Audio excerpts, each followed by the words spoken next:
Okay, so over the weekend, Bernie Sanders won 3 out of 4 states, Kansas, Nebraska, and Maine. And so the mainstream media either largely ignored it or, in the case of Washington Post, decided to go on the attack. They already wrote a scathing and malicious op-ed against Bernie Sanders full of lies. Now, keep in mind, they're part of the Washington establishment, and their owner is worth $50 billion and is a libertarian who does not want to pay higher taxes. So what do? After Bernie Sanders wins, they have 16 headlines in 16 hours. I'm going to read them to you, okay? Listen to this. Bernie Sanders pledges the U.S. won't be #1 in incarceration. He'll need to release a lot of criminals. Second headline. Clinton is running for president. Sanders is doing something else. These are real headlines from the Washington Post, the so-called liberal media. 3.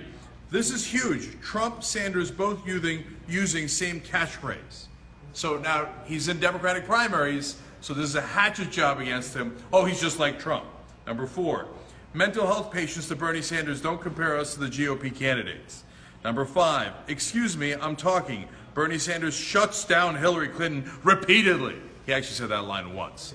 I've lost count now. I think number 6. Bernie Sanders' 2 big lies about the global economy.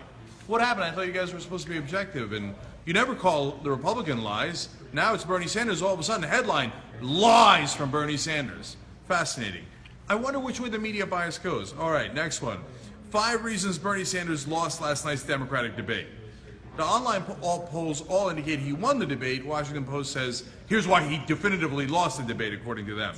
An awkward reality for Bernie Sanders, a strategy focused on whiter states.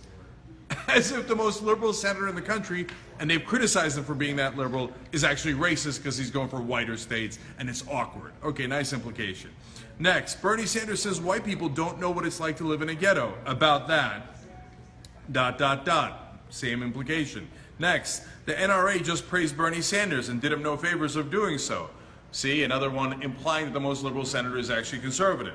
Next, even Bernie Sanders can beat Donald Trump. What do you mean, even Bernie Sanders? He's beating Donald Trump by a bigger margin than Hillary Clinton is in every single poll. Look at the framing on that. Okay, next, what Bernie Sanders still doesn't get about arguing with Hillary Clinton.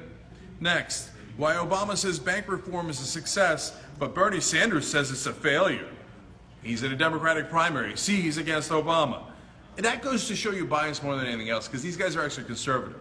But they're writing it as if they're liberals concerned that Bernie Sanders isn't liberal enough, while they write an editorial on the other hand saying he's way too liberal. Which one is it, Washington Post? Basically, you hate him and you don't want the tax cuts and you want to protect the establishment. Next, here's something Ted Cruz and Bernie Sanders have in common.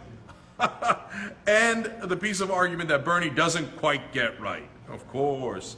Then next, excuse me, Bernie Sanders doesn't know how to talk about black people. Yeah, Washington Post, in your infinite conservative stance, you're defending black people, and the most liberal senator in the country, the guy you say is the most liberal senator in the country, doesn't care about black people. Thank you for looking out for black people, Washington Post. We really, really appreciate it. And then lastly, and the most partisan senator of 2015 is Bernie Sanders.